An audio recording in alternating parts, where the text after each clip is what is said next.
So I'm Kathy Liebel. I direct the Human Rights Institute at the University of Connecticut.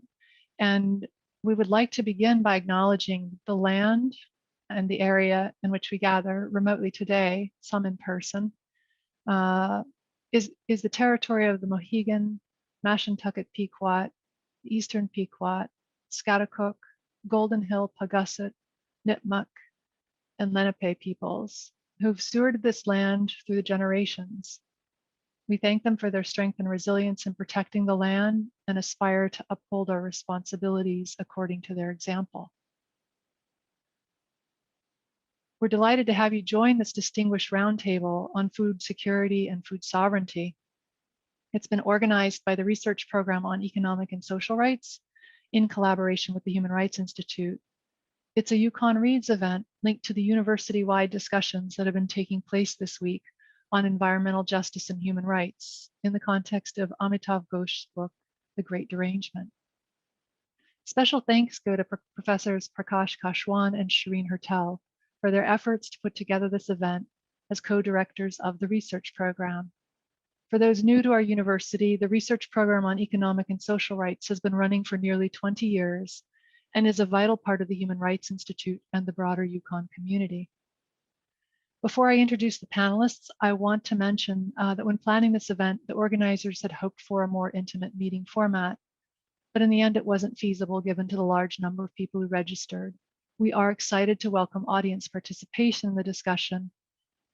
If you would like to pose a question for the panel or to any individual panelist, please submit via the Q&A function at the bottom of your screen. If the question is for a particular panelist, make sure to indicate at the beginning that you're directing it to them. And attendees should also feel comfortable using the chat to provide general comments for the panelists and to communicate with each other. So now it's my pleasure to introduce the panelists and the moderator to you. We will also include their fuller bio links in the chat.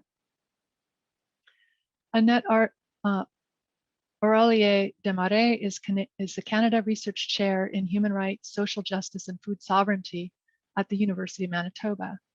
She's author of La Via Campesina, Globalization and the Power of the Peasants, that was published in French, Spanish, Korean, Italian, and Portuguese. And she's co-edited 3 books on food sovereignty. Recently, she also edited Frontline Farmers, How the National Farmers Union Resists Agriculture, Agribusiness, and Creates Our New Food Future. Prior to obtaining her doctorate in geography, Annette was a small-scale cattle and grain farmer in Canada for 14 years. She also worked as technical support person to La Via Campesina for a decade and continues to conduct participatory research with member organizations of this transnational agrarian movement. Michael Fakhri is an associate professor at the University of Oregon School of Law, where he teaches international economic law, commercial law, and food law.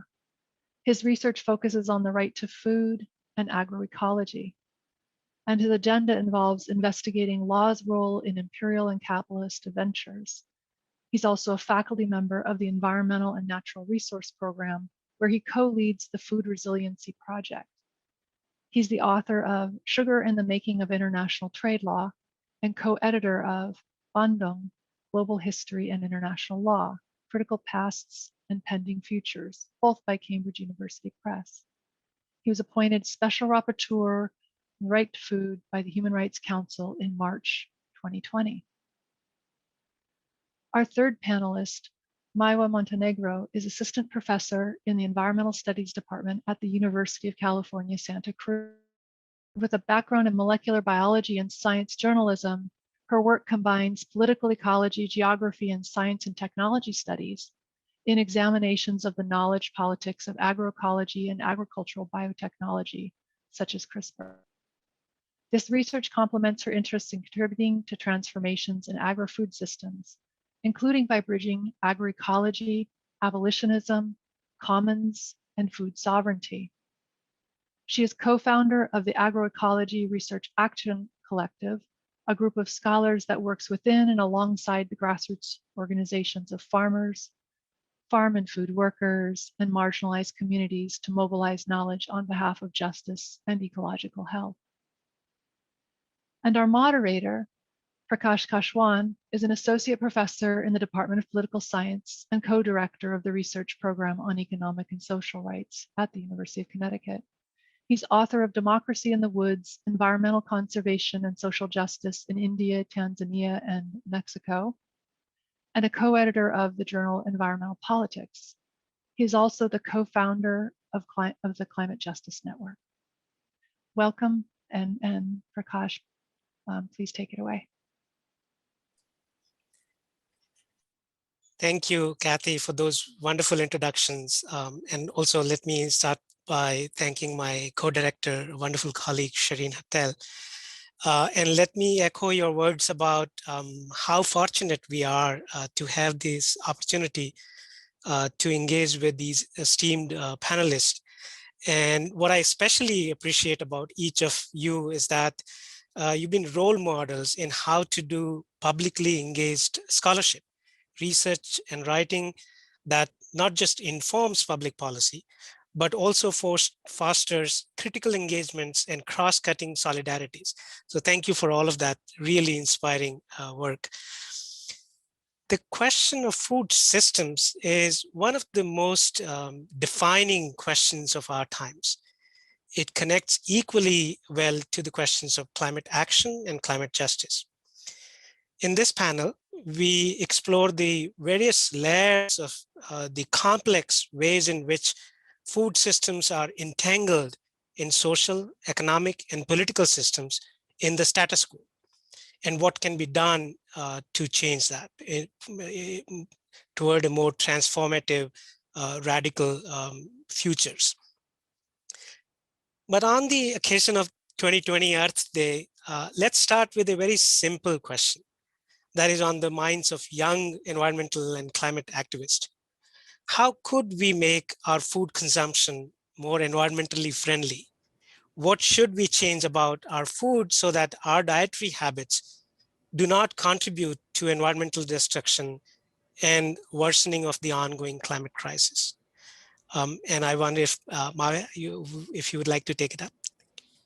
Yes, thank you. It's a great question.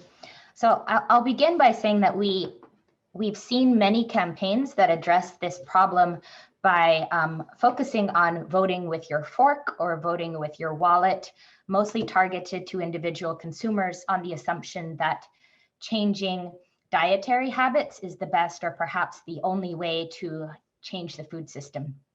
Unfortunately, there are a couple of drawbacks to this approach. One of them is that it tends to confer agency only to those with purchasing power. In other words, you have to have a wallet, ideally a large wallet, in order to have a vote.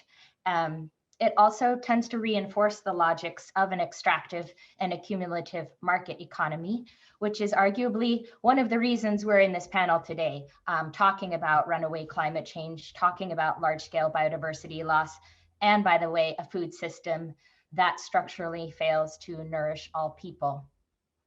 So if we do want to focus on the question of food, I suggest that perhaps we can gain traction by asking how we can move from a regime of cheap food to a regime of nourishing food. And when I say cheap, I don't mean low cost, although it might be the case that it's low cost. Rather, to borrow from Jason Moore and Raj Patel, I mean cheapening as a set of strategies to control a wider web of life.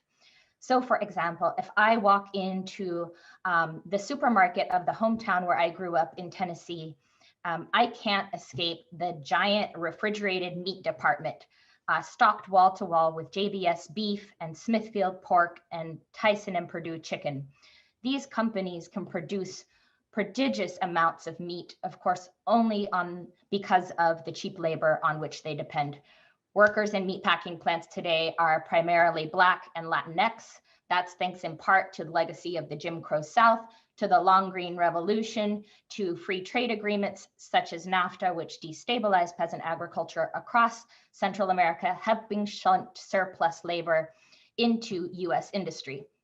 And this geography is transnational, but it's also hyperlocal. So those meatpacking plants, they exist in a particular place for a reason. So many used to be housed in cities like St. Louis or Chicago with strong organizing histories, a social structure that was conducive to labor organizing, but they recognized this. So they picked up and they moved operations to small, rural, conservative outposts with little or no labor organizing history.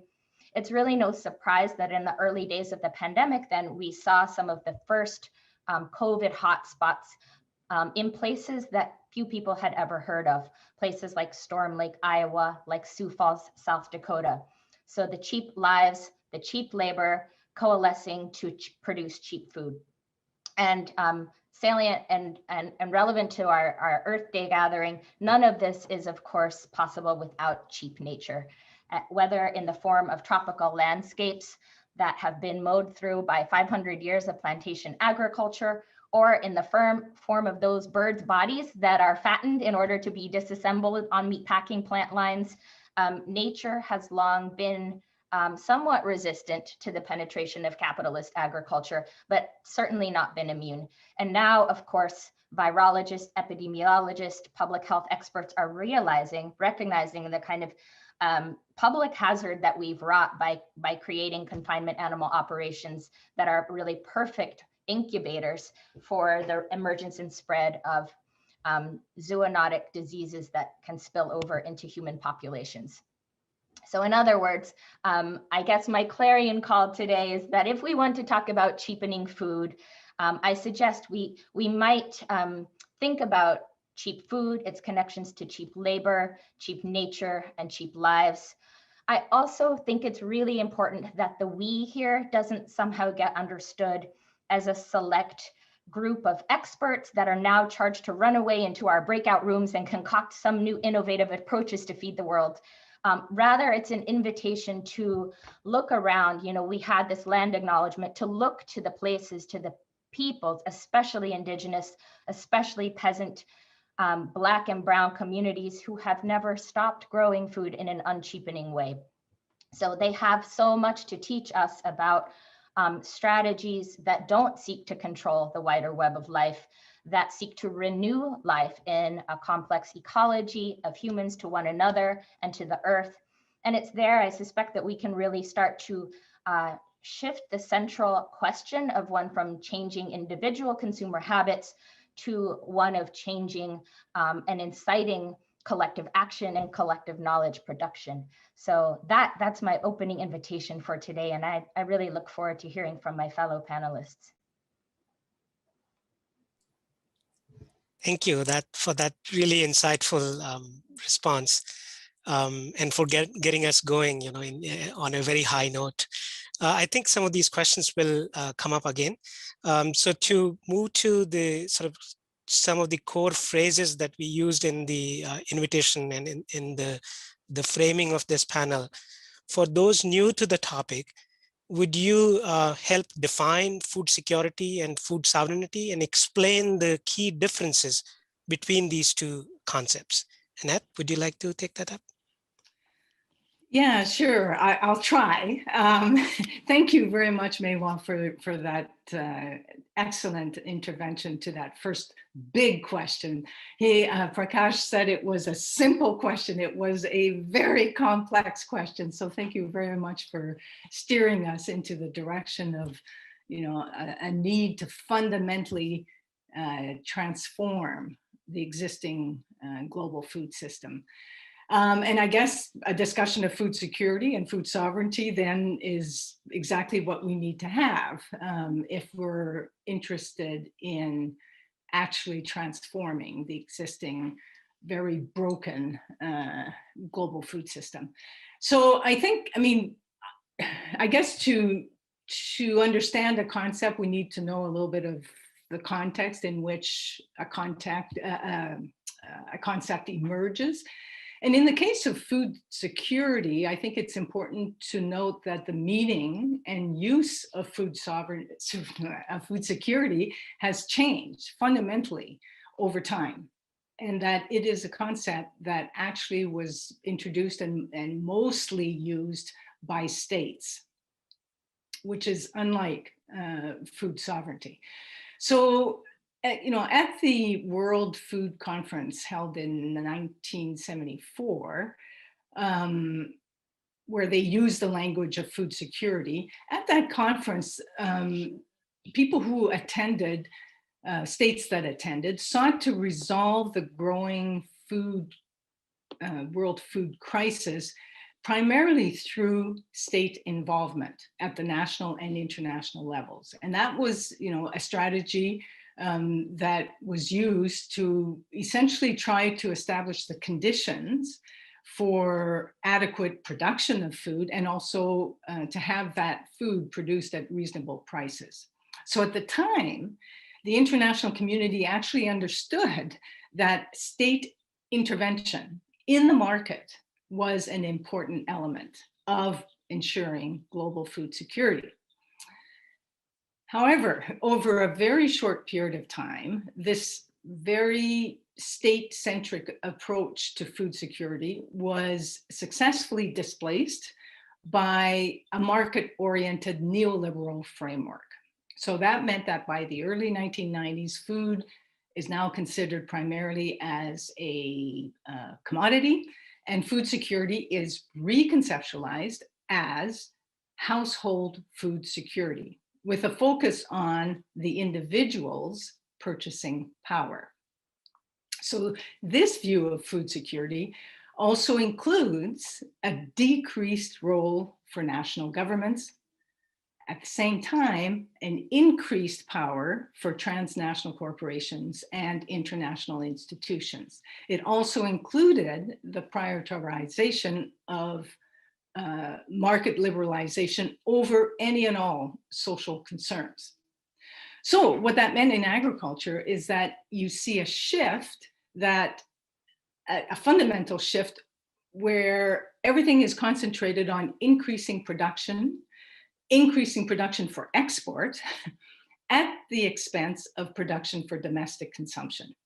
You saw dismantling of state-supported mechanisms that had actually functioned to ensure the survival of peasant families and small farmers. And you also saw a substantially kind of decreasing government budget or budgets at the national level for agricultural research and extension services. At the same time, you saw introduction of legislation, so not a deregulation, but a re-regulation that enabled the concentration of agricultural resources and markets into the hands of fewer and fewer people and transnational corporations. So, and I think perhaps most importantly, you saw the creation of the World Trade Organization, where following the agreement on agriculture and the various other agreements of that institution, all agricultural policies then had to comply with regional trade and WTO agreements. So this actually changed what food security was all about. And in fact, it really helped ensure that access to food, what we were talking about then was access to imported foods. So it's in this political context that, the best way to address hunger then and to achieve food security, that all was going to happen through an expanded industrial food system, thus strengthening the corporate food regime. And all the while, nation states are seen as obstacles that are compelled to change regulations to make it easier for these corporations to trade, to gain intellectual property rights, to invest in whatever, wherever, and whenever they choose. So it's in this much harsher political and economic context that food sovereignty emerged. And as peasants and farmers were being driven off the land, and as rural impoverishment was on the rise and environmental degradation worsened, as their modes of existence were being threatened, It is in this context that organizations of peasants from the global south and farmers from the global north gathered together to form the Via Campesina to work in solidarity to resist the encroachment of the neoliberal industrial corporate-led food system. And for the Via Campesina, resistance included working together on building alternatives. And that's where you have this vision of this collective vision of food sovereignty emerging. And I'm just going to say a couple words about food sovereignty because I believe that Michael will also speak to this. Am I correct? Okay, well, I'll just say a few more about what the Via Campesina envisioned. So back in April 1996, the Via Campesina holds its second international conference in Tlaxcala, Mexico. And what they argued there was that food security was doing little to change the existing inequitable structures and policies that were actually functioning to destroy their livelihoods and their environments, both in the North and in the global South. So instead, they came up with this vision of food sovereignty, their vision of food sovereignty, which they believed what they were looking for was a framework that was linked to democracy, that was fundamentally linked to democracy and justice. And this framework was aimed at countering the power dimensions of the global food system, and it sought to put the control of productive resources such as land, water, seeds, natural resources into the hands of those who actually produce food. And what they were getting at was the need to address issues related to political power in the food system. Who has access to and control over resources, and who gets to control their own production and their own consumption. So in a nutshell, and we're going to talk more about food sovereignty, I'm sure, throughout the session, but in a nutshell, food sovereignty is the right of peoples and nations to control their own food and agricultural systems, including their own markets, production modes, food cultures, and environments. So it is a fundamental, radically different alternative to the corporate-led model, primarily because it aims to keep people on the land and to keep them being able to make a living off of producing, gathering, and hunting food, and to live in dignity. So I'll just leave it there.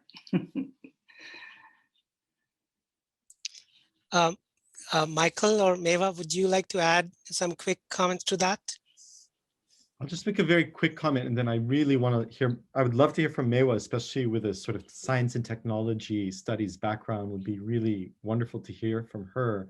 I'll just add again, and for those people watching, you should know that Annette is one of the leading thinkers around food sovereignty. Everything I've learned coming into this really has been Annette, so I'm still taking notes, listening to her, and it's just such an honor to be on a panel with Annette today.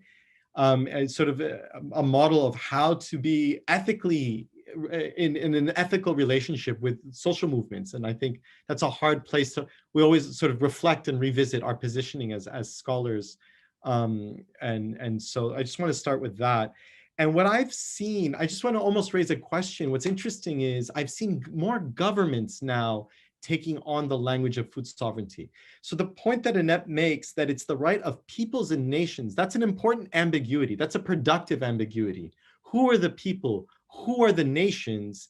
Is a contested idea. That's part of the process of resistance and navigating and how we form our political communities through food.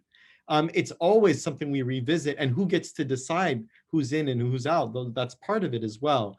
And I think ambiguity sometimes are a good thing. And this has been a good ambiguity. And so what I'm seeing now is national governments are now more and more are at least looking into the concept of food sovereignty. And so for me, this is a question mark. will this be a moment then for food sovereignty, potentially, to transform or further democratize the relationship between peoples, nations, and governments? All of those have their own meaning, right? Or will it be appropriated by governments to consolidate their power and sort of reaffirm borders and boundaries and consolidate power in a particular way that state governments tend to do anyway? And that's in play right now. I think that's and that's exciting. That shows the dynamism of food sovereignty as an idea. And as Annette pointed out, and sometimes ideas serve their purpose and transform and maybe for the better, or you move on to something else, and that's always a tactical discussion and debate that's in play. So I'll just leave it at that. Maywa, did you have a quick comment to add? Yeah, please go ahead. Yeah, again, Annette is kind of an icon in the field, so I don't have a whole lot in terms of history to add. Food sovereignty was a sort of a really important part of my own experience as a graduate student. So there was an important conference at Yale that was held by the Journal of Peasant Studies and hosted by the Forestry School. And it was a fantastic opportunity to kind of see what, as Michael alluded to, some of these knowledge politics in play. We literally had representatives of La Via Campesina kind of vying for the question of like, does a peasant exist? With some scholars saying that no, the peasantry is gone, peasantry has vanished. And then, they were like, I assert my right to exist and to express my agency as a peasant. Part of what came out of that conference was 3 special issues, one in the journal Globalizations, one in the Journal of Peasant Studies, and one in the journal of the Third World Quarterly, that I think sort of escalated the scientific literature on food sovereignty by like 5-fold in a matter of 5 years. So there has been a huge intellectual ferment that I think scholars have simultaneously had to grapple with. Like, this is largely movement led. We are always kind of behind the vanguard of the peasantry in terms of understanding the utility of this, the practice, like I think some epistemic humility around like what is actually happening with sovereignty. Some important, I think, tensions that came out of that, at least from the work that I did with Globalizations, was trying to understand the scale of sovereignty. We have really interesting questions about local and like what it means to be autonomous in a way from this neoliberal hegemonic complex of the agri-food system. But autarky is not the same thing as an ecological understanding of interdependency. And I think there's really interesting work that can come through thinking about relationality and how scale is relational. And you can have locally grounded indigenous peasant movements that are also global in scale because they have outward reaching connectivities, but that's not the same thing as like the globalization against which they fight and against which they resist. So anyway, I'll just leave it at that. It's a really exciting conversation though. Thank you. For the students or anyone who's new to this field, you'd realize that the discussions and the terms of these discussions would vary depending on what kind of social groups you're talking about. So we want to unpack a little bit on how do the questions of food security and food sovereignty relate to different social groups in different places. So Maywa left on the note of the question of indigenous people. And so I want to go to Michael to talk a little bit about how do concerns of indigenous people relate to questions of food sovereignty and food security? Thank you, Prakash. And the question always raised is who's indigenous, right? And so let's start with, and let me start with sort of sort of in the UN system, it's you self-identify, right? You get to decide. And I think that's important. And I think that should always be the case. But I think it's almost easier in settler colonies to understand who is indigenous. So by settler colonies, the United States, Canada, New Zealand, Israel. Those are situations where historically the notion of indigenous is almost politically clear, where there was a clear influx of one group and dispossession of another group from their land. But then I know in India, for example, they use the language of tribal peoples instead. That has its own imperial history, right? That comes from the British Empire and sort of gets continued on with the Indian government today. And I think what's at stake behind the concept of indigenous peoples is the relationship to the land. And then this notion of a state government, this particular political body coming in and changing a people's relationship with their land. And then, so you become indigenous, right? So I see, for example, in work I've done, I focused on seal hunting in the Arctic, and I looked at Inuit and Inuit sovereignty. So we can say these are the Inuit people, that their sovereignty spans across multiple governments, right? It's Canada, the United States, and to some degree, and Greenland, which is kind of in Denmark, but maybe not in the future, right? So you have this notion is there are Inuit people who are indigenous, who were made indigenous, right? And I'll give you another example, and then I'll connect it to food more specifically. You know, I'm originally from Lebanon. You go down a little bit, you've got the Palestinian people. Historically, we're kind of similar. We're coming out of the Ottoman Empire. And it was because of a random line drawn by some British and French people that the Palestinian now are indigenous peoples fighting for their land. And I'm post-colonial because I get my lovely oppressive government instead, right? So you start to see how these concepts, and so I always frame it sort of what's at stake. Sometimes the notion of indigenous is a way to limit people's power. And sometimes it's a way to enable their power, right? And so one has to be careful how that happens. And so what happens with food is such a central way of how people constitute themselves, of how they define who they are and their relationship with the land. So fighting for one's right to hunt, to fish, to grow, your access to land, your relationship with the land, and how you eat is about all of those relationships. To build on Maiwa's point about how relationships are sort of that core notion, then food becomes not just a policy issue, it becomes existential. It becomes, if you change how a people eat, if you change their relationship with the land, in effect, it can be the equivalent of genocide, even though the individuals are alive, right? But as a people, you've obliterated that element of who they are. So that notion of culture and politics become intertwined.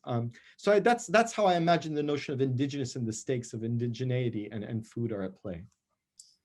Thank you, Michael. That was fascinating. I mean, you know, something to learn about the way in which history enters not just as a signifier of the past, but with all of these legacies and burdens that different groups have to bear, you know, in the contemporary context.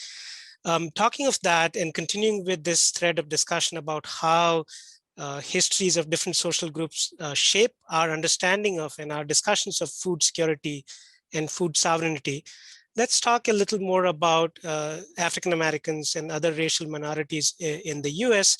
And they have and different groups within racial minorities have different kinds of relationship with lands and food.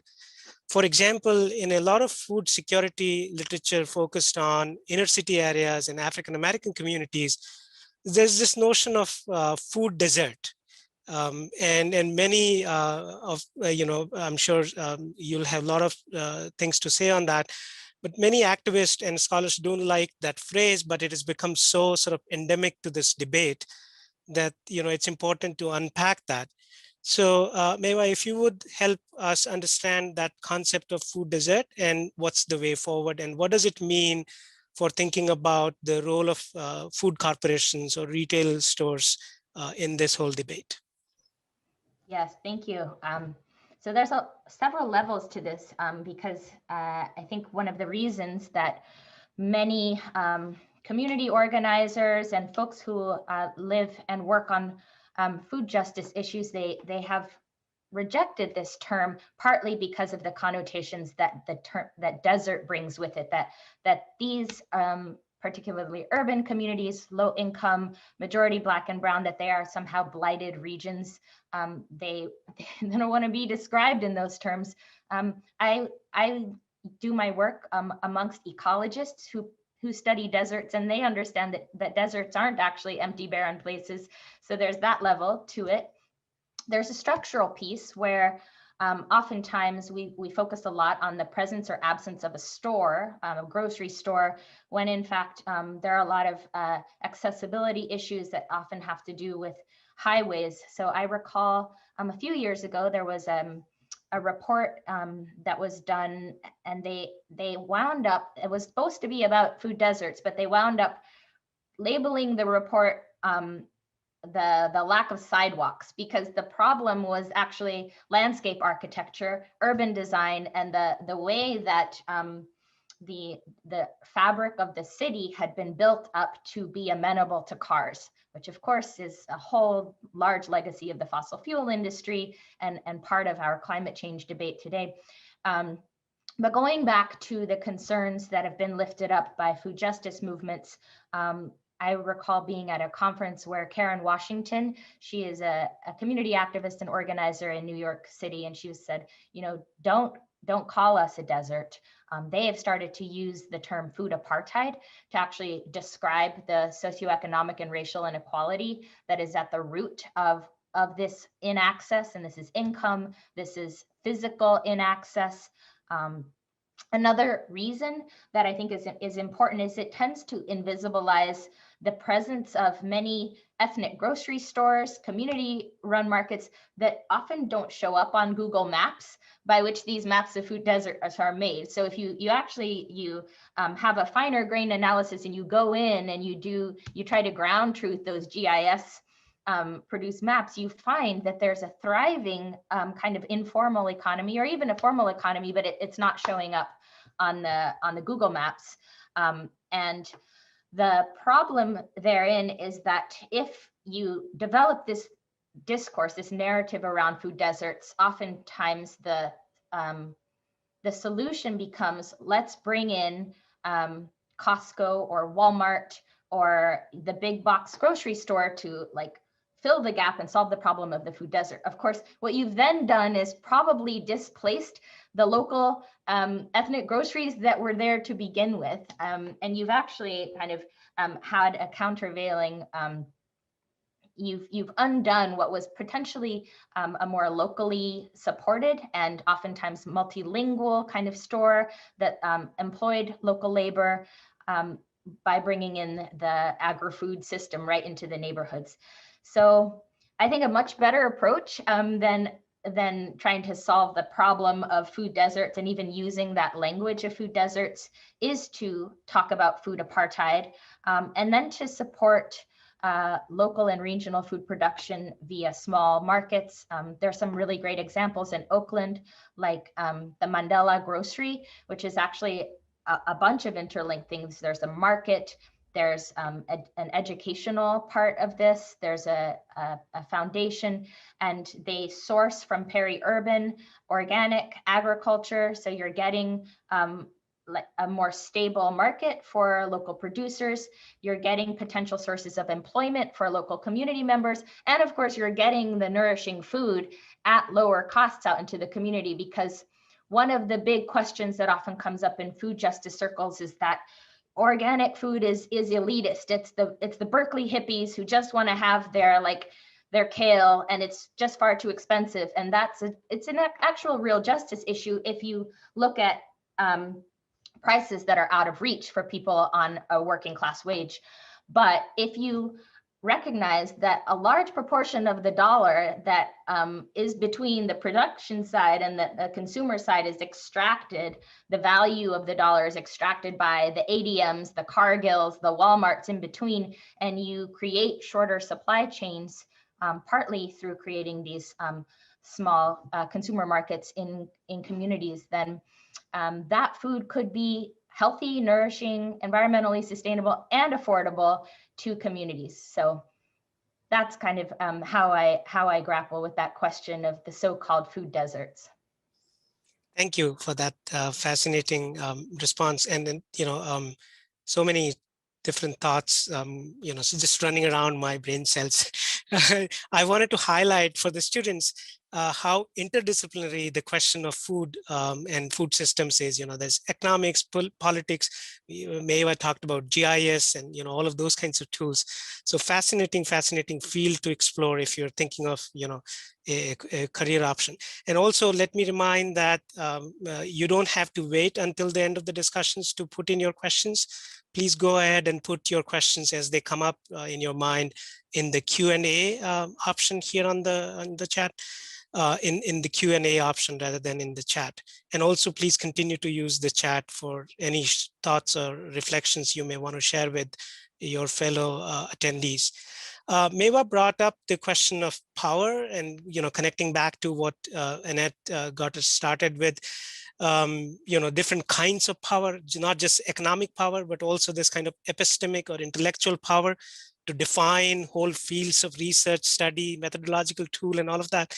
So maybe we can talk a little more about what could be done to sort of, make a more balanced power system and to move away from the disproportionate control that global agribusinesses hold in the process of food production and supply. And maybe Michael, if you could take that up. Yeah, I'll sort of just outline a couple of ideas. And sort of building on Annette's point of how resistance is both pushing against, but also building anew, and the notion of prefigurative politics, using the tools we have to build the world that we want in the future. I think that's sort of the broad political energy behind this. So first on, there's an element of how I think the problem of the food system is concentration of power. That power continues to get concentrated in the hands of the few.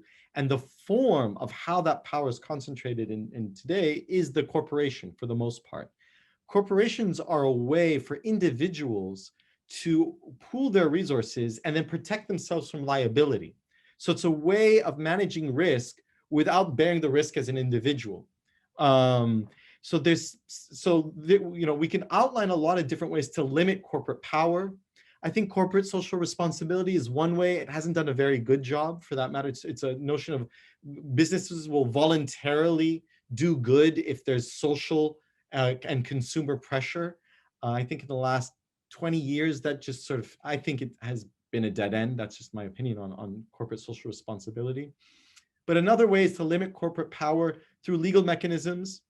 One might be antitrust law, the idea of if a company has too much power in the market, can antitrust law be a way to limit that for those that are interested in sort of legal options? But I think it's important to raise the corporate form itself. Why do we have corporations, right? These are very particular historical ways of organizing resources. They start, you can tell my politics, they start as an imperial mechanism, right? They start with, right, what colonizes, so I'm in Oregon, I'm in the land of the Kalapuya people. What starts, the Hudson Bay Company starts here. This is how they come and colonize. It's now a department store in Canada, right? So you can see the history of the corporation has a particular trajectory that now many are more powerful than governments, more powerful than other collective ways of organizing ourselves. So I think it's important to raise, well, why do we have these corporations? Why are they allowed? That's the thing, these are legal entities. We are politically allowing them to exist and to do business in a particular way. So you can be anti-corporate, but not anti-commerce. Life happens. You buy and you sell and you exchange goods and you have a livelihood and you have transactions, and that's always in play. But so to separate corporations from commercial life, right? And bring commercial life and highlight that commercial life is part of social and cultural interactions and ethical obligations to each other and all of that. So that's sort of the pushing against. And I think there's other modes of organizing and coordinating. You need to coordinate and I want to focus not just on agriculture. Agriculture is one way, but there's hunting, there's fishing, pastoralism, right? These other ways that are that we relate to the land and food. And so there's ideas of, there's classic ones like cooperatives, and we can talk about different ways of cooperating and coordinating that are not corporations, but are about collective work, right? So the corporation is a collective in a way, but it's a hierarchical one that limits liability by definition. So can we then enhance, enable, and again to talk about scale on Maiwa's point about, and to scale up cooperation? That's the hardest part. I think that's where more research can be done, is transnational cooperatives. Transnational, so the power of the food sovereignty movement, so La Via Campesina ignites it, but it has a life of its own in multiple movements. Can that transnational energy of food sovereignty find institutional spaces, legal spaces? Can they transform how we understand law and institutions itself? Is an open question, right? What I would encourage others to jump into. Annette, yeah, please go ahead. Yeah, I mean, I have to say, Michael, that I agree completely with you on what should be done with the corporations. I mean, I just finished reading David White's Ecocide. David White is a professor at Manchester, and this is published by the University of Manchester. And the title of the book is Ecocide, Kill the Corporation Before It Kills Us. And I mean, it's an excellent, excellent book about, you know, I don't know if there's anything else you can do but get rid of corporations to actually resolve the problem. And you've explained it very well. I mean, corporate social responsibility does not work. It's a voluntary system, and it falls completely flat. And he explains how governments have, you know, tried over and over at different times to control the corporation. Well, they failed. And even, you know, by introducing fines, you know, you fine a company like Monsanto for doing what it's doing. And the problem is that corporations actually build into their budgets a certain amount for fines. And so it's like, this isn't going to go, it's not going to get us anywhere.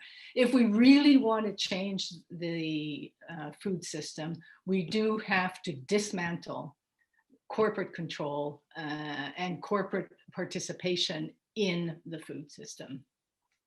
And you know, get into a process of rebuilding the food system, and I think what the power of food sovereignty is that I think for many, many years we didn't think anything else was possible, but with food sovereignty it has opened up people's imaginations around what is possible, and that's powerful. And so I think, and Maywa, you mentioned the food sovereignty at different scales. I think that really also an important part of food sovereignty, is that it's connecting people who are struggling in their particular parts of the world against particular struggles, but under this vision of something that we've all agreed on. We want a different food system. We want one that's based on social justice, on democracy, on equality.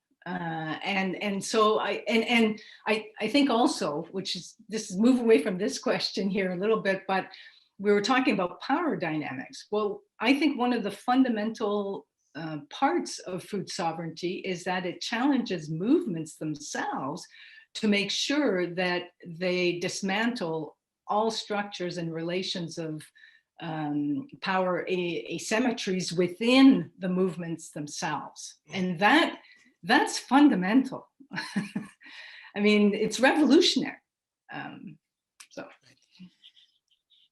Yeah, Maywa, come in, please. Yeah, one of the things that we had tossed around in our green room of this panel was just to think about how agroecology might relate to some of these questions.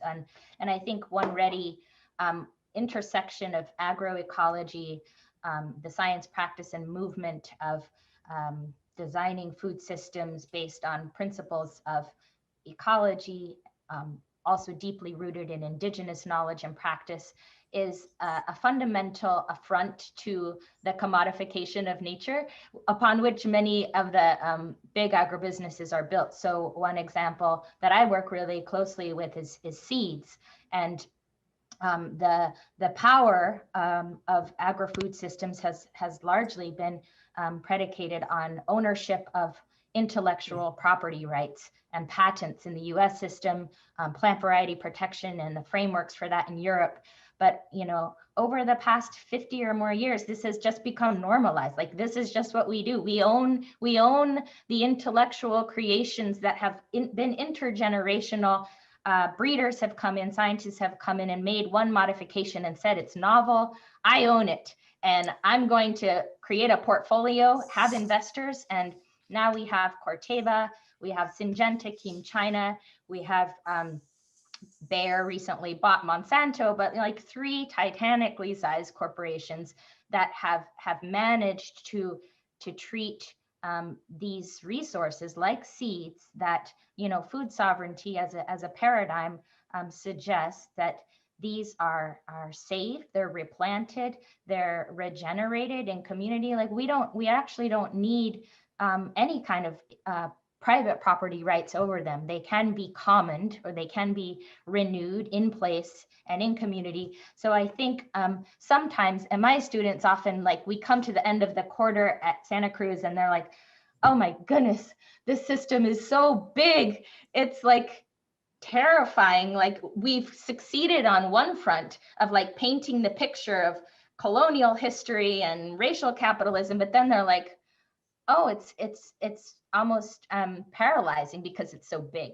And I think what I love about working in the food system is, like, you actually can start to uncrank some of these important cogs by thinking about something as seemingly contained as seeds and saving seeds. And you know, I think La Via Campesina and others have done a lot of good work to continue to highlight, like, how practices of renewal of water, land, and seed are fundamental, like, affronts to corporate power. So yeah, I just wanted to highlight that.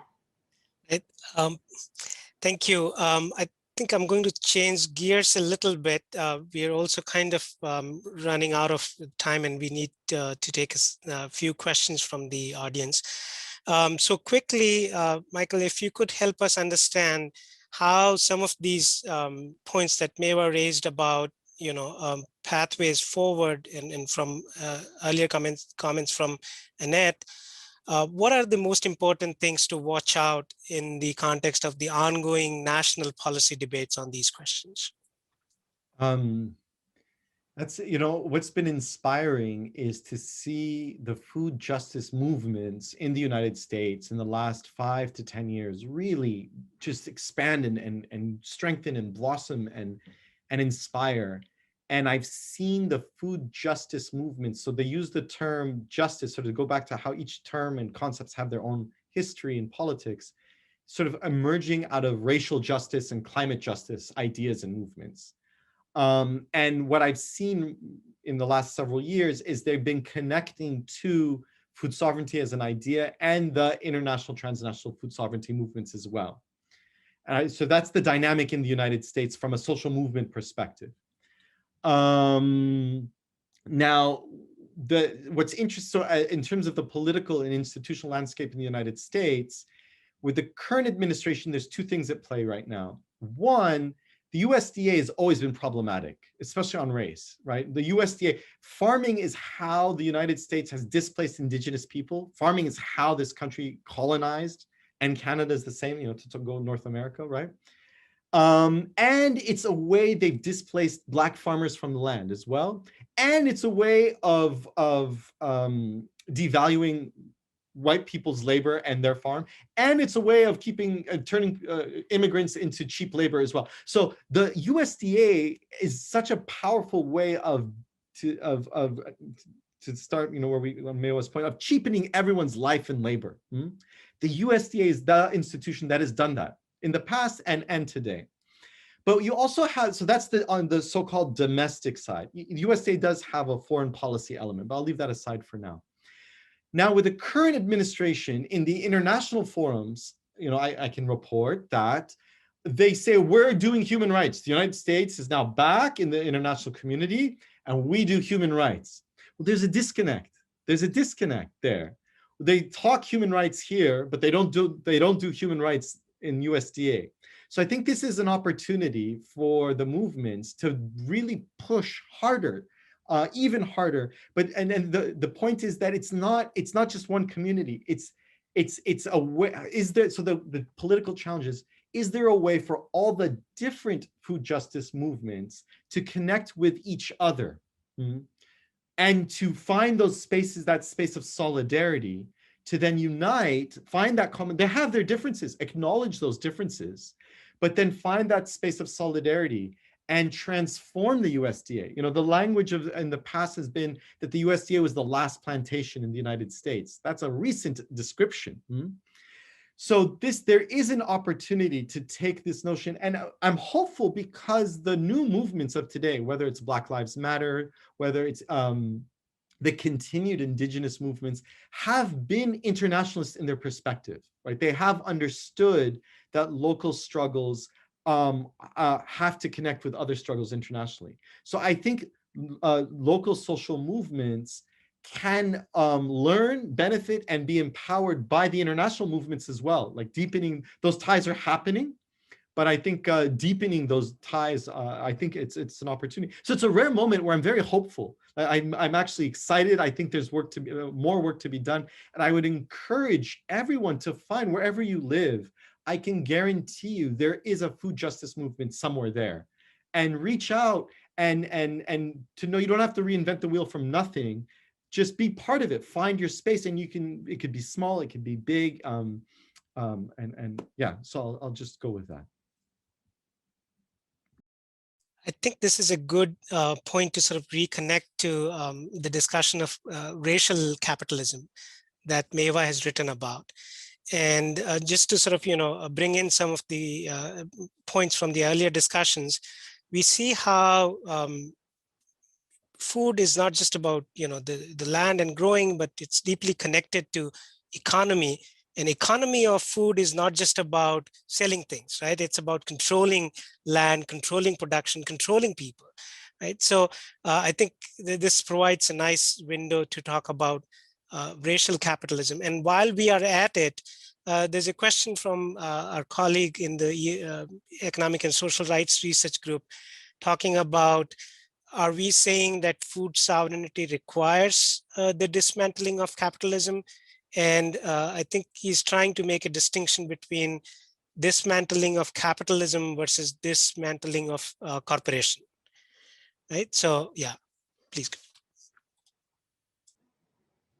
Well, I can start and then pass the mic over to Michael. So when I use the term racial capitalism, I'm not coming up with something new. It's in fact an attempt to acknowledge what is already inherent in capitalism. So the idea is that capitalism is and has always been fundamentally racial. The term is usually associated with Cedric Robinson, who is the author of Black Marxism. Robinson, alongside others, developing this work, traced forms of racialism that pre-existed what we call modern industrial capitalism. He showed how racism, sort of described as a process of differentiation, enabled things like enclosures of the commons, enabled primitive accumulations, and thus the emergence of capitalism in Western Europe in the 16th century. Racism, in other words, didn't emerge like afterwards or as a consequence of capitalism. It survives the transition from feudalism to capitalism to produce a modern world food system, a modern world system rather, that is fundamentally dependent on imperialism, racism, violence, and genocide. So one upshot of this is that racial injustice isn't merely like an outcome, or sometimes we hear it as a disparity. of the modern food system. It is actually a precondition for the modern food system to exist. Michael alluded to many of these. We see this very glaringly in the plantation economy that goes back at least 500 years as a paragon of racial capitalism globally. We see it in Manifest Destiny and the systematic genocide and erasure of Native peoples across many continents, but we know it here in the US, the erasure of Native American Indians. We have seen it in particular management practices, farm management practices and seed practices that are themselves bound up in racial capitalism. So one book that I absolutely love to shout out whenever I can is Black Rice by the scholar Judith Carney. And she documents how US rice agriculture in the Carolina plantations has its origins in seeds that came over with West African enslaved women, often carried in their hair, in their braids, and their indigenous knowledge of lowland cultivation systems that were somewhat similar in West Africa as to the low-lying plains in the Carolinas enabled them to configure the landscape to make them amenable to grow these seeds that they had carried over across the ocean under the most brutal conditions. We know also that cotton plantation agriculture, among the most brutal kinds of plantationism, also honed cutthroat types of management and accounting that are now central to business enterprise. So these things, these logics, these management systems and the seeds themselves are like vestiges of racial capitalism. So if we ask ourselves, to go to your question, Prakash, is it too much to expect to dismantle the structures of racial capitalism before we can fix the food system? My short answer is that it's really impossible to imagine fixing the food system without fundamentally dismantling the systems, the structures, and logics of racial capitalism. When I say that, I don't mean that this is like a linear process and we dismantle all of one thing and then we get to the other thing. It's really more of an iterative process. And as I said before, I think the food system actually gives us some real traction on elements of it that can otherwise seem daunting to overcome. So as Michael said, seek out the food justice group in your community, ask them what they're doing and how you can get involved. Thank you. I got distracted a little bit because we lost Annette and we're trying to figure out what happened. While we are trying to connect back with Annette, I wonder if we could talk a little bit about the ongoing UN process, the UN Food Summit that is coming up and all kinds of questions that it has thrown up. And maybe Michael, if you want to take it up. Yeah, so I apologize. I might talk more quickly than I already have because there's a lot of information here and sort of, this is a real way to get involved. The stakes are high and the time is now, right? So this is what I'll do. I'll map out what I'm going to say really fast is I'll just explain what my role is as a UN Special Rapporteur. I think that's important for people to understand that because as Annette pointed out, context matters, right? And then I'll just summarize what the Food Systems Summit is, and then I'll outline choices people have of how to engage with it. So part of my role as a UN Special Rapporteur, that means it's a voluntary position, I'm not paid for this, is the Human Rights Council has designated me to be the leading independent expert on the right to food. And that notion of independence is key. So I don't work for anyone, and the way I've sort of done this job is technically, my authority comes from the governments of the world have come together, but I hold myself accountable to the social movements, right, in a way. So, and that's the dynamic of human rights, that relationship between the government and its people, and I try and situate myself in between that. So what that means is I have access and I meet with world leaders and diplomats and summit people and movements, and so I sort of talk and learn. I learn, and as the title suggests, and I report and I share the knowledge and information that I'm getting. The Secretary General of the United Nations over a year ago called for a food systems summit.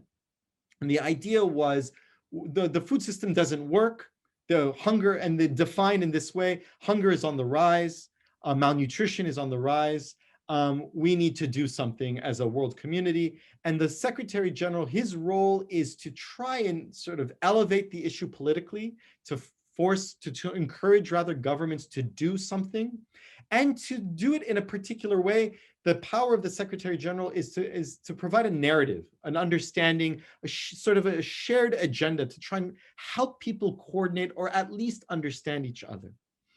Now, the controversy started from the beginning in that he designated his special envoy to be Dr. Agnes Kalibata, someone who really comes from an agribusiness background, someone who comes from she's a scientist and comes from and has close relationships with a lot of the philanthropic organizations that have really been promoting more production and sort of use of science and technology in a way that up until now has really contravened people's human rights, that has been more part of the problem than the solution. And so so part of what I've been doing amongst many others is trying to get just human rights on the agenda. And our argument being, well, this is coming out of the Secretary General's office. How is human rights not front and center? How is agroecology not front and center? How come indigenous knowledge and traditional knowledge holders are not leading the process? How come rights holders are not leading the process? And that fight has been, I can say that that's been successful, that the power of the movements and others within the system have gotten human rights on the agenda. So now this is the situation. Some people, some movements have come together and have decided to protest against the summit. That's a legitimate position. That's a powerful position. And I have seen the power of that protest has forced human rights to come onto the agenda in a particular way. Because the other thing one has to be careful is that human rights is brought in a cynical way to sort of be used a way to disempower people. But I think the power of the protest has been effective. This has been organized through what's called the Civil Society and Indigenous Peoples Mechanism. This is a UN process. So it's a protest against the summit, but still within the UN. So it's sort of fair game. So I encourage people to, and Maiwa was also an organizer, and I'm not gonna, of people that are pushing against the summit. So there are different groups and organizations you can join to learn about the summit and to push against it. Others are protesting it, but they also have a foot in the summit. So I'm someone who's sort of a foot in and a foot out. So you can be part of a group that's protesting against and that are organizing alternative summits and alternative events. But you can also participate in the summit thinking, well, there's also opportunities to push from within. And there are these things called action tracks. Action track 1, 2, 3, 4, and 5. So if you just Google action track food system summit, you'll find them. And that's the heart of these things. That's where things are really happening. And you can sort of find ways to engage and push a particular issue or agenda to try and get certain language, certain ideas, certain policy issues onto the agenda of the summit. The summit's going to come up with outcomes, meaning that in the end, the Secretary General is going to say, this is what we should do as a world community. And you can find your way of pushing and amplifying and finding allies in doing that. So you can have a foot in and a foot out. The third option is to ignore the summit, because what's not on the agenda is COVID, and we're tired and we're hungry and we're burnt out. And the priority has to be before institutional engagement is community building. And if you're not strong, if your neighbors aren't strong, if your kin aren't strong, if your community is not strong, then any institutional engagement will be for naught. It'll be, by definition, you'll be going in weak. So to remind people, taking care of yourself and those around you is political, and it matters, and that's important, and that you're still engaged and you're still changing the world by ignoring the summit, knowing that others are fighting the international fight. So there's a division of labor as well. And I think that's important to remember, is sometimes not engaging is a choice. Right. Thank you, Michael. That's a fantastic overview. And I'll let Maywa come in with this other question, and maybe you can, conjoin the discussion of the UN summit with this question about the distinction between food sovereignty and food justice. Do they have differences? Is there a global south, global north kind of difference? This is a question from Brianna.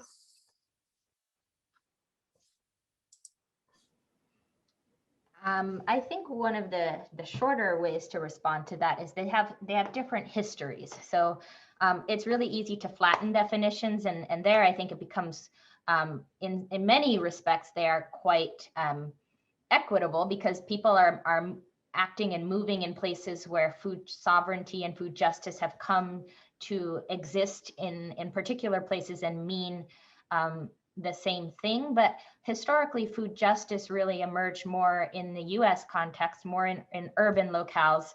Food sovereignty, as Annette has told us, is generally associated with peasant organizations, and with this history of being an alternative to the World Trade Organization, to trade liberalization, and as an affront to the broader political economy that represented. Food justice tended to be associated with inequitable access to healthy food in urban neighborhoods that was particularly borne by Black, Brown, and Indigenous peoples. But I've seen it play out in a couple of ways. I have been in places where radical Black activists have said, I refuse to use justice anymore because I understand what sovereignty means. And for me, it's a more powerful discourse, a more powerful narrative for a way of thinking about large scale structural change. I've seen others that are like, it's words, I am organizing, I am moving. If it's justice in one place and it's sovereignty in another, as long as I'm doing the work and I'm taking care of my community, I don't care to quibble with semantics. So that's kind of how I think about it. I will say a small bit more on the UN Food System Summit. It's such a fascinating entanglement. Like as a scholar of science and technology studies, like I just want to like dive in and look at the politics of knowledge at play. I think it's been really problematic the way that science has been sort of selectively included in the process. And I know Michael spoke to this at an event a few weeks ago, that early on in the formation, the formative stages, where arguably the agenda is set, some of the important groundwork is laid, there were a few scientists, mostly economists, and mostly natural scientists, but this large ecosystem of like social scientists, human rights lawyers, a whole like half of the world, we might say, in terms of science was excluded from that dialogue and excluded from the original contextualizing of the event. And now we're in this interesting space where I think we're trying to figure out, as scientists who are really committed to creating more just, sovereign, sustainable food systems, are we best equipped to kind of work on these action tracks and try to push things a little more to justice and to include agroecology if possible, to lift up human rights at every turn? Or are we legitimizing this whole thing when we're better off refusing and boycotting? And after lots of conversations, the Agroecology Research Action Collective decided we were going to boycott and to try and enroll as many of our like-minded colleagues to do the same. But by issuing a boycott, we are simultaneously taking that to mean that people that are already involved in these dialogue and action tracks, that if they are in that place and they can do their best work by continuing to exert pressure, and then if it doesn't work out, they bail like en masse, and that's beautiful too. So I'll drop a link in the chat, but we welcome people to read our letter that outlines the justification and multiple ways, including disengagement, but also active engagement from a critical perspective that I think is the kind of the pluriverse, to borrow from Arturo Escobar, of ways to engage. Thank you. That's right. So this is sort of the strategy of having multiple diverse and sometimes redundant looking strategies, but different pieces of it could come into play at different moments in the process. So there's a question from Anna Jutsma, if I'm saying the name right, and she says, I know there's a UN treaty in the works to address transnational corporations and their relation to human rights. How socially just oriented can that treaty be expected to be, and how can that fit into food sovereignty or agroecological lenses? Maybe Michael, do you want to take that up? Yeah, and what a wonderful question. Thank you. I'm asking myself the same question, and I'm asking it in my conversations with the food movements as well. So it's an open question, but what I have seen so far is that treaty negotiation is fascinating. And at one point they were going to implode because certain world powers, primarily the EU, they walked away at one point, but they're back on now. And what I'll share is what's at stake now. With the argument is it about all corporations and what is what the Europeans are saying, or are we talking about transnational corporations? And so on its face, you'd say, well, sure, all corporations. But what's at stake is by saying all corporations, they can then make the problem domestic and say, well, it's just an issue. And then by turning it into a domestic problem, they often point to it's a domestic problem in developing countries. Often that's what happens in the world of human rights and international law. And the push against it is to say, no, this is about transnational corporations and their relationship with local communities. And so it's in play, and anything is actually possible right now. And I think that's a powerful way. And in fact, that's something I'm monitoring as well, because I think that's exactly key. There's an earlier question that I think we didn't really get head on, and sort of on corporations as well, which is, does food sovereignty require the dismantling of capitalism, of corporations, or capitalism? And I think if we were to dismantle all corporations today, my worry is, well, but then capitalism will find another legal form to do what it's going to do. The rise of corporations is a very particular historical phenomenon. There was capitalism before corporations. However, in the politics of today, right now, corporations are the biggest problem. So I think you need a theory of capitalism while you're in your activist mode of in engaging. So to understand, how do we situate ourselves in relation to this particular treaty that is trying to limit corporate power, you should have a theory of capitalism, and I would add and imperialism, to understand that tactical positioning, right? And so that relationship between theory and practice is always there. It's always there. Thank you. The next question is, there's a great question from James Kintu that I'll come to, but in the meanwhile, I'll take this question from G. Grady Loveless.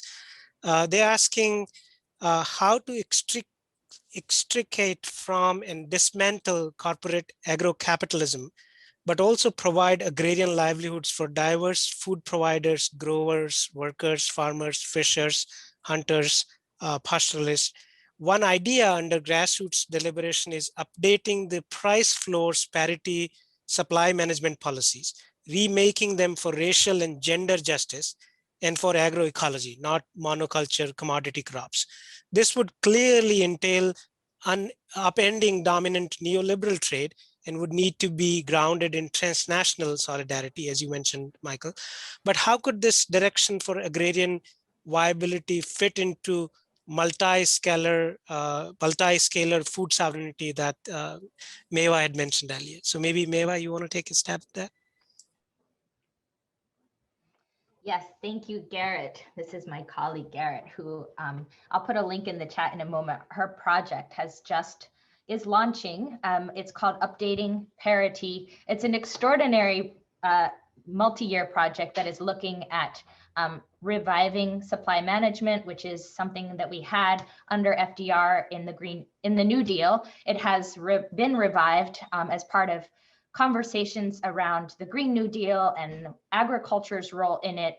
But organizations like the Federation of Southern Cooperatives, the National Family Farm Coalition, and many others are really animated about economic policy and this question of supply management and parity that has been kind of taboo in circles for a long time is coming back. Because as I started my entreaty for this conversation today, was about cheap food, and this is again like resisting cheapness. It's saying that if we have a cap on production, we're not structurally overproducing cheap food, which we then dump around the world, pretending that it's food aid, displacing peasants and displacing rural communities but we require and demand an equitable or a fair price. That's part of the parity concept by reinstating systems like grain reserves, like conservation lands that are set aside and not cultivated, and price floors, a bunch of mechanisms that fall into the broader umbrella of supply management. So I think it's very, very exciting. One of the wrenches, and folks at IATP, the Institute for Agriculture and Trade Policy, have also said, yeah, we can't think of ourselves as an island when we institute supply management in the US. It's a great, great start, but what happens if we're then trading like surplus with China and Brazil? Like, what do those international networks look like?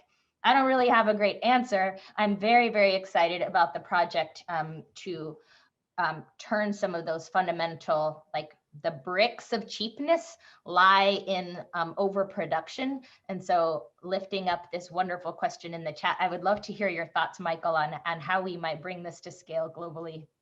Thank you. I'm so excited by this question. So I just want to ask for Grady Lovelace, please email me, because this is the question. Because the limit of food sovereignty so far is it hasn't had a productive theory of trade. It's been anti-WTO, but there isn't a sort of a theoretical replacement for what's in play. And my research is focused on international commodity agreements. That used to be the way. Trade law in agriculture used to be through commodity agreements, which was international supply management. And it ran its course. So it starts, and it's an old idea. And so what I think the theoretical starting point isn't maybe supply management as such. I think that's one mechanism, but the theoretical overlay would be market stability. That discourse has been lost. It used to be that you have a trade, market stability, and food security. And what happened in the 90s is then a stable market became, by definition, a liberal market. And that's wrong. That has proven to be wrong theoretically and empirically. We're living the consequences of that problem. So I think food sovereignty might be a way, theoretically and from a sort of grassroots perspective, to redefine what we mean by a fair price, as my old point. What's a fair market? What's a fair market is always what we negotiate. It's always a matter of negotiation. It's not the natural forces of the market. And a fair market is where people have the power, are negotiating as equals. So you have to make sure that's in play, right? To draw on labor organizing. And then what's a stable market? And today that's open, especially after the 2008-2009 food and financial crisis. And so price stability and fair prices, all of that is really, and what I haven't seen, and I'm really eager to learn more, is then that notion of justice and how that's new to me, right? So what I can bring to the conversation is that institutional and legal history, and sort of the trade theory and the trade element of today, and then I would really welcome connecting with others on that, because I mean, I'm so excited to hear that there's that energy in places. Right, thank you. So I'm sorry we lost Annette and we couldn't connect back. So that's our loss. So we'll try to sort of, adapt. So before I come to James Kinku's question again, because, I want to give a little bit of rest to Michael. And in the meanwhile, probably Maywa could address this question from my colleague, Dr. Zehra Arat. She's asking about the role of UN SDG framework in addressing food concerns, and how is it related to all of the different discussions we have had here. So a big question, but maybe a short answer.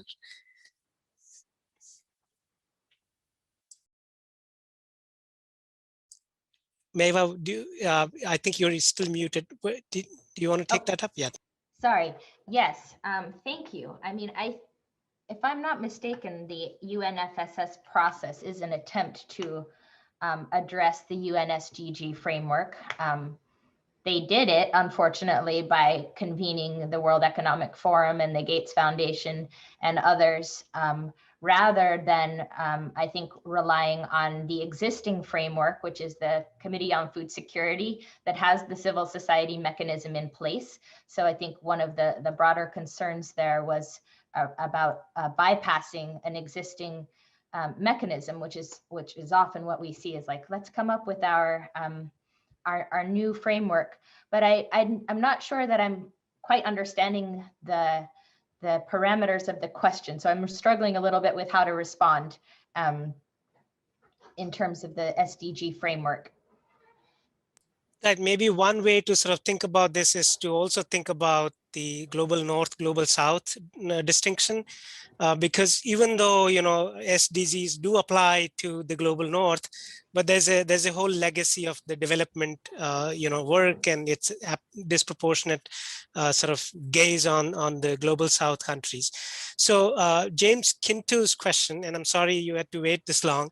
It seems that the discussion of global food system means a discussion of global north and its takeover of the hang on a second, my window flipped, so it's takeover of the food system basically. Yeah, it's here. Do global south countries still have a position in this debate? And what agency do they have in decision making in this process? So maybe you could connect to both the question of SDG, but also the question of United Nations Declaration on Rights of Peasants and other rural people. And so I think it becomes kind of a catch-all question of sorts. Yeah. So I think what we've seen, yeah, I mean, I'll just say it, right? I'm tired and I'm just going to be a lot more straightforward now. I think that just development as an idea is just done. It's so done. I mean, we've said it many times and generations before me have said this. I'm not saying anything new, but it's worth saying it again, but under the current context. And even now, global, like, so what we used to call third world then becomes, first we were colonies, then we become the third world, now we're developing countries, and we're always imagining the same places and spaces, huh? And I think so what we've run, I think we've seen, and I become a bit sort of, the sustainable development goals are everywhere and nowhere. I'm still trying to understand, like, what are these things anyway? Like, these are just words. After words matter, but sometimes they confuse more than they organize. I think they were meant to organize everyone, but I have trouble understanding the theory of power behind the sustainable development goals. That's my struggle there. And the Food System Summit in some ways is framed as the Sustainable Development Goals, but what's always missing in the SDGs, the Sustainable Development Goals, is they're not explicitly about human rights. Their silence is deafening.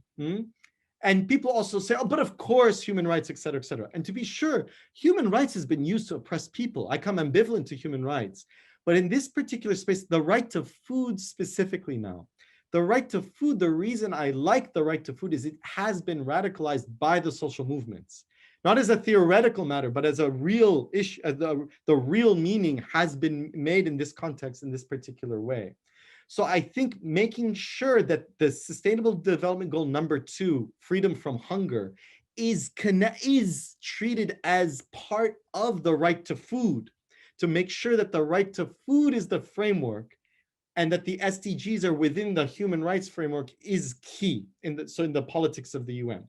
Now, on global north and global south, I see European countries that feel disempowered within the UN itself. So power is I think the complexities of power are the geopolitics rather of power are a lot more nuanced than global north and global south. India has more power in certain international forums than maybe a European country would in certain contexts.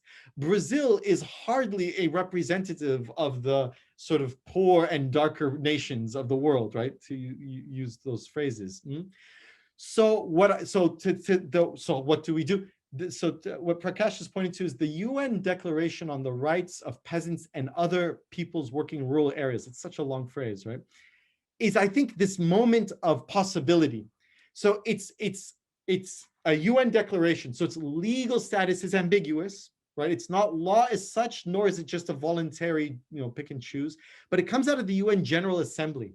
And as a declaration, it's systemic. It already imagines the world in systemic terms. And it has a theory of solidarity. It brings together different peoples, plural, in rural areas, peasants. So let me take just peasants and workers. Peasants and workers don't necessarily get along. So we can romanticize the small farmer, the peasant farmer, the family farmer, but they're bosses too, they're employers. And they can oppress workers, the family farm, families are classic places of oppression, right? Of course they are. So what the UN Declaration on the Rights of Peasants and other people working in rural areas does is it says, okay, but those of us in the food system and in rural areas broadly have a way, we should find a way of working together. And by being, it's a UN declaration inspired by the UN Declaration on the Rights of Indigenous Peoples. And so that has that connection. You have the rights of Indigenous peoples, you have the rights of workers and peasants, and it's coming out of these traditions of the 60s and 70s as well. It has a particular history. So I see lots of hope, potential, and opportunity through those two declarations, the UN Declaration on the Rights of Peasants and other rural peoples and Indigenous peoples. And so I encourage researchers, students, and activists to engage with those UN declarations, because governments are certain governments are paying attention and other governments are resisting it hard. So the fact that the United States hates the UN Declaration on the Rights of Peasants and other people and rural workers tells me, great, let's double down on it, right? Can we imagine mobilizing a domestic movement in the United States that uses the language of these UN declarations in its own way of engaging in city politics? Imagine a city, a local, or a progressive state. Maine seems to be a very food sovereignty friendly state.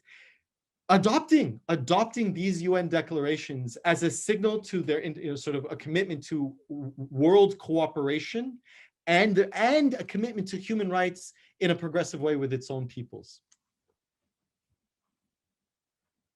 I'm going to take my prerogative as silent co-organizer to thank you and to thank all of the hundreds of people literally who are on this call, to thank Maiwa, to thank Annette, who isn't with us because of technology now, and to thank Michael and to thank Prakash, whose vision was really behind organizing this event. This is an extraordinary opportunity for our students, who are dozens of them on this call, for our larger collective community of scholars in solidarity on these issues, for the activist community, who I know is represented as well on the call, and for high-level administrators at a public university that has a land-grant origin, to hear the message really of radical solidarity that all three of you have put on the table. So I thank you, I thank the organizers, I thank behind the scenes, Rachel Jackson and Alyssa Webb and Imge Akaslan, who is working diligently on this event from Turkey, so in her night. To thank all of you for being here, for sharing with us. Please, this is a lively and ongoing forum. These are speakers who wish to continue to be engaged, we hope, with UConn. And let this be the first of many conversations. Thank you to everyone involved, and have a great afternoon.